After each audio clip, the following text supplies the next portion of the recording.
All right. Thank you, everybody, for joining. This is awesome. It's our sixth and final episode of our series for the Marketing Director's Guide to Prepping for a Website Redesign. And today is actually an exciting episode.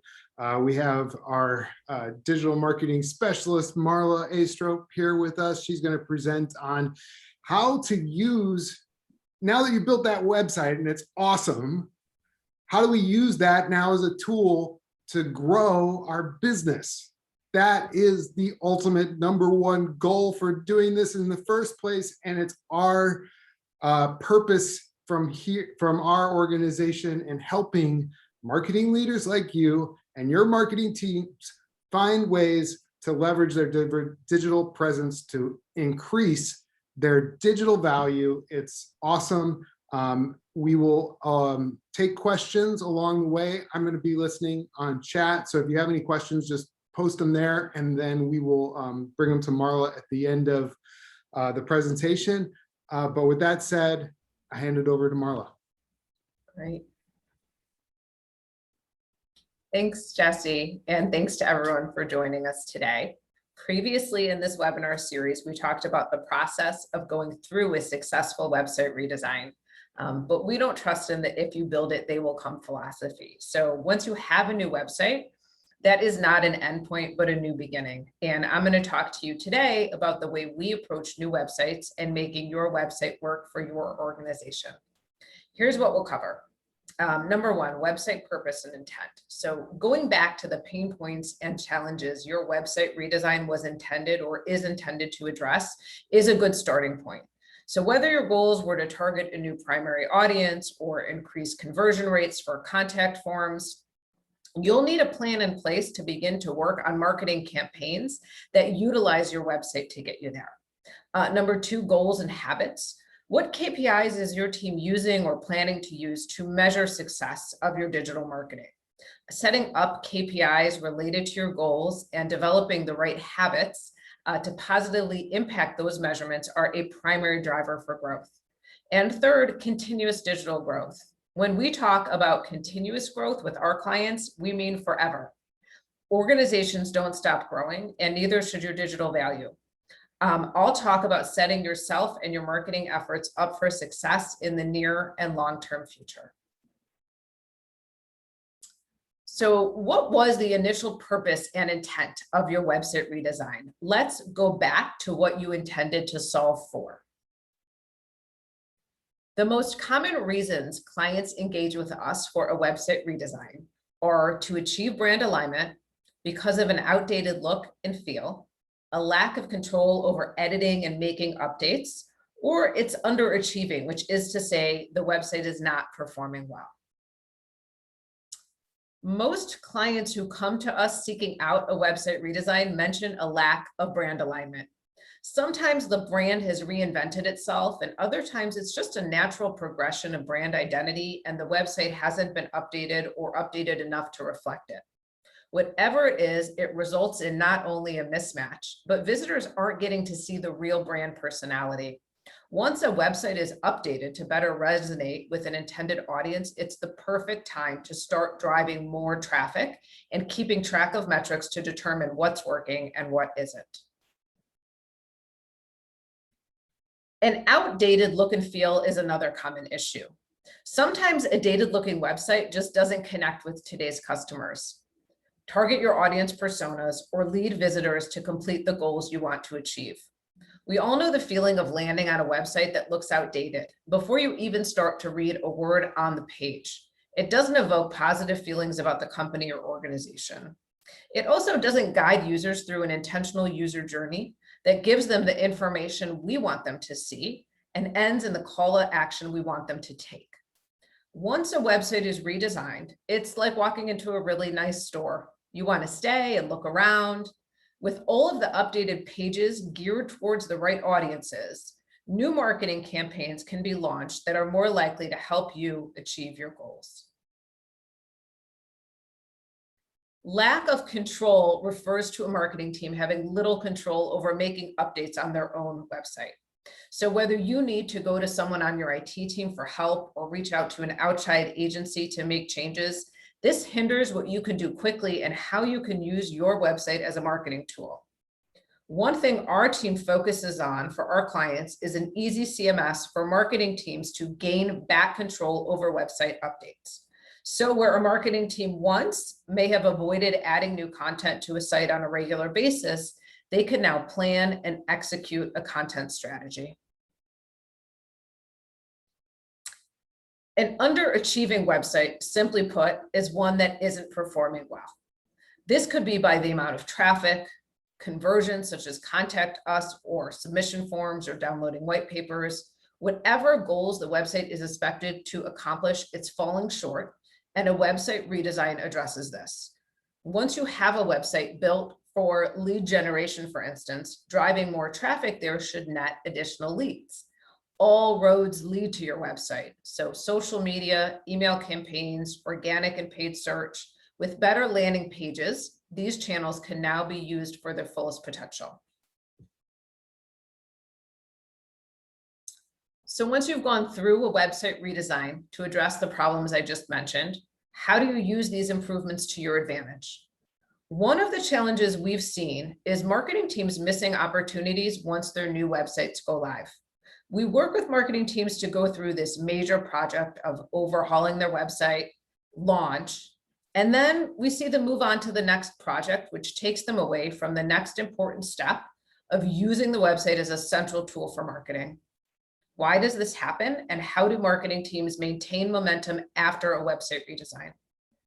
As an agency focused not only on website design and development, but on digital marketing and growth as the next step post-launch, we found that often teams are simply not sure what to do next. That's the why.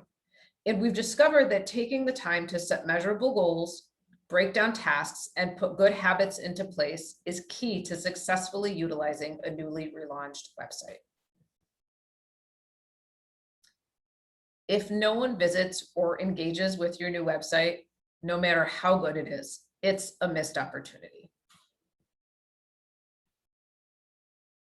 The steps we use with our clients are part of our process within our digital growth program. But no matter what works for your team, the steps are the same: goal setting, measuring, and taking action. Goal setting. We ask clients to agree on their top priority business objective or objectives. And it's vital that this is something that's both measurable and attainable. So one recent example from a team we work with was to increase organic visibility in service of their key business objectives, which included establishing themselves as an industry thought leader and making a measurable contribution toward a 30% year-over-year growth goal for the organization. Organic visibility led us to some very specific KPIs, which leads us to number 2, measuring. We set KPIs as a way to measure success month over month, as well as an indicator of what's working and what's not, to help marketing teams level set over time and build on previous wins. It's important to be able to answer the question, are your marketing efforts achieving what you set out to accomplish? Which leads to number 3, taking action. I'm not talking about some overarching project in this case, but breaking down tasks we believe can affect the chosen KPIs into manageable steps, creating accountability, and setting teams up to work with their end goal in mind. This process of setting, measuring, and achieving or not achieving, and going back through a cycle of resetting based on what's working, creates within teams the right habits for continuous improvement.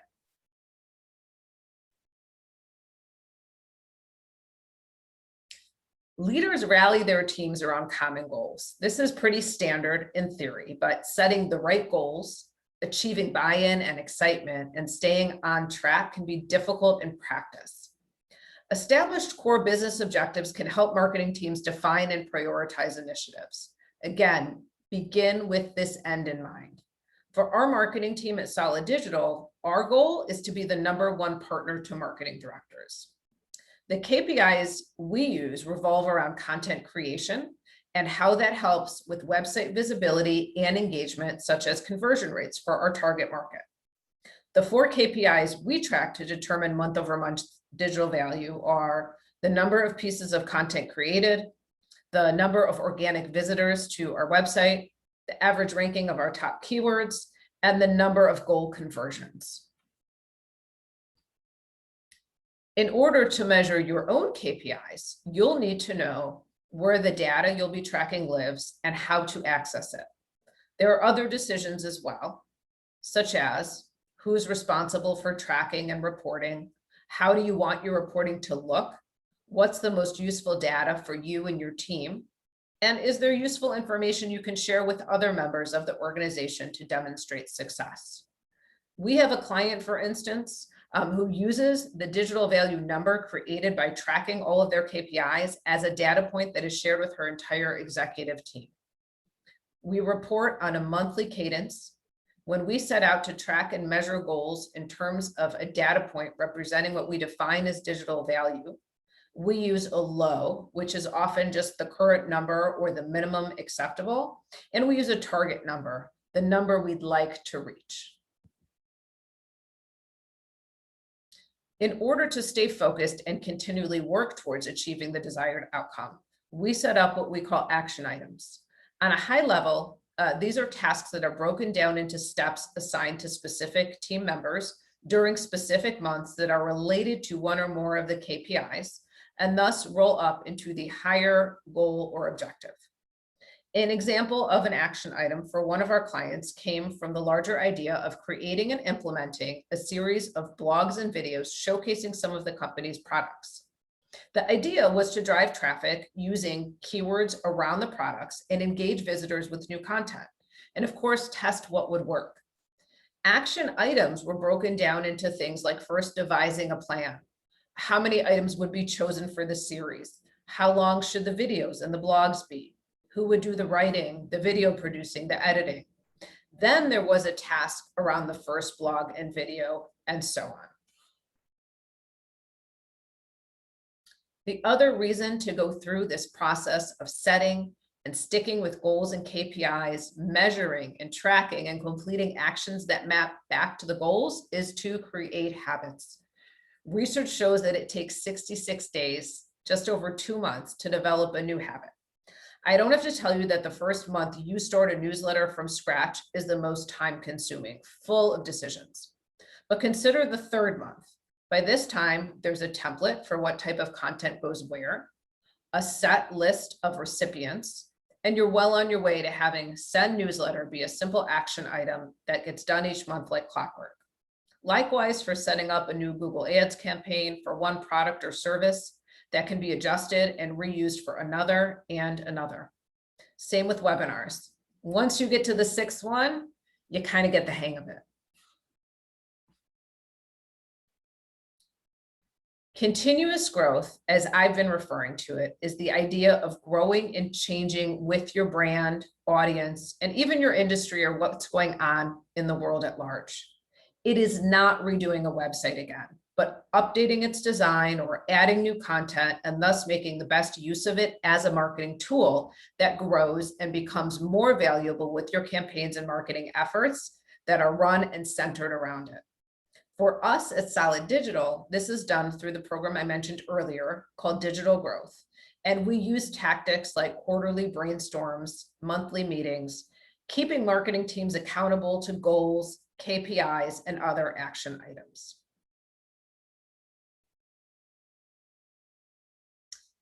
So if digital growth is the increase or decrease of your digital value over time, what does that mean? And how is it calculated? For us and the marketing teams we work with, it goes back to understanding a baseline or starting point, setting those achievable goals, and then tracking month over month how the metrics are changing. Connecting these changes with things a marketing team is doing, the action items, whether that's launching a new webinar series, posting twice as many new blogs as the previous month, or testing a new ad campaign, helps identify what is working and what isn't. To explain a little bit more about building digital value through growth, let me tell you about some specific encouraging results I've seen, some roadblocks to watch out for as you embark on your growth journey, and expectations around what you might find if your marketing team invests in focusing on growth after a website redesign project. First, I'm going to share a few examples that we've experienced with some of our clients. So example one, a food ingredient distributor was seeking more internal involvement from employees not on the marketing team to get others excited and to help disseminate their content. So they created a point system to encourage and reward employees to share social media posts and also to participate in helping with new content creation. Well, they've already increased participation threefold, and they are doing so successfully that they've gotten the thumbs up to hire 2 additional marketing team members specifically to help with full-time content creation efforts. A second example is a healthcare technology company who started to focus on keyword targeting in their content creation strategy. We work together to research, identify, and track top priority keywords to focus on increasing traffic from their target audiences. Over the course of almost 2 years, we were able to see their traffic nearly double and begin to track specific blog posts and other content that worked best. The third example, a construction equipment manufacturer and supplier needed to drive more traffic and more new business to their website. We used paid search ads, which worked really well for one category of products, but not well at all for another. We tracked and adapted and adjusted based on this data. We then added in some Google display ads with specific asks and offers, such as save 10% off your first order by signing up for a newsletter, and we targeted by industry. We've seen not just an increase in traffic, but an increase in new customers, sales, and we continue to use what we've learned to grow the business further. Some common roadblocks and challenges are a lack of budget, making use of metrics, and insufficient accountability. So proving the need for budget is something that everyone needs to do, whether that's showing a CFO or CMO what's worthwhile. It's just nearly impossible to do when you don't have data to back up your strategy decisions, or if you just have a list of items with no clear strategy to show. Making use of metrics, really keeping track of the right metrics and consistently reporting. What's important here is not only where to access the data for those metrics and reports, but understanding how to read them and making them actionable. And insufficient accountability. You have to be really good at keeping yourself and others on your team accountable. And if you're not good at that, that's where a partner agency can come in to make sure things are being done, tracked, and reported on a regular basis. Finding an outside resource for partnership and guidance is often worthwhile for this reason, and the expertise they bring and momentum they push through can really impact the success of your marketing efforts. All of these examples aside, what's reasonable for your marketing team and your organization? As far as expectations, well, we see more cases where overall improvement is happening. And more importantly, things are being done on a regular basis, not pushed aside for other priorities, which tends to produce positive results. This gives us the opportunity to learn where we do and do not see results and adjust. So number one, start small. Really expect to start slowly and make a plan with intent and purpose. Set your overarching objectives. And to help with that, something we like to do in our initial digital growth workshop with clients is to whiteboard negative and positive forces. These are really important for teams to recognize and agree upon so they don't come up later as we should haves or reasons for excuses why we didn't. Number two is to pace yourself. So we also start putting action items on a list broken down into small steps. Plan to accomplish one thing at a time. Rather than expect someone to research, find a writer, and have a long form piece of content written to use as a gated content and collect email addresses immediately, start with the first step of that. It might be creating a list of ideas based on keyword research or an outline of the article. Only after that is determined, the team member would be accountable for the next step, writing the content or hiring a writer and editing it. And lastly, be open and ready to change or adjustments. If your team is just beginning to measure and report on new metrics, you want to give it a few months, and then what you can expect to see is most likely something you didn't expect. So hopefully it's something positive, like an increase in organic traffic due to the number of new quality pieces of content your team is committed to write and actually post it. But it might also be negative ROI for a paid search campaign you've been running for 2 years. Whatever is working or not, you and your team will now be able to adjust. And when you update action items for the following month or quarter, you'll be armed with good information to make well thought out decisions. So to recap, once you launch a new website, that's an inflection point for positive change. You did this for a reason, so use it as your primary marketing tool to improve your overall digital value. Number 2, stay on track, especially when starting out with anything new. It's really difficult. We find that setting goals and breaking down tasks into action items helps create good habits and accountability. And 3, continuous growth is not just possible, but it's necessary. Not just collecting data, but tracking metrics over time and digging deeper leads to more insights and continuous improvement and growth. Thank you so much. And now we have a little bit of time for some questions. Well, we had a bit of a technical difficulty here on this episode.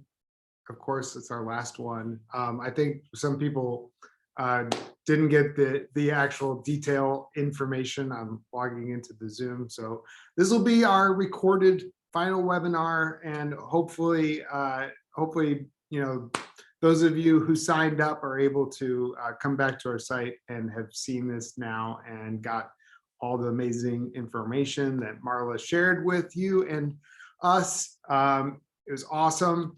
I will just put it out there. If you have any interest in learning more about our digital growth program and the way that we work with marketing leaders and marketing teams to develop these strategies and habits and KPIs and metrics and how we help those groups use their digital presence to make a valuable impact to their organizations, please contact us. Go to our website, soliddigital.com. Reach out to us, and thank you so much for watching, and thank you, Marla, for putting this all together. And you know, hopefully we'll see you in the next series that we come up with. Great, thanks.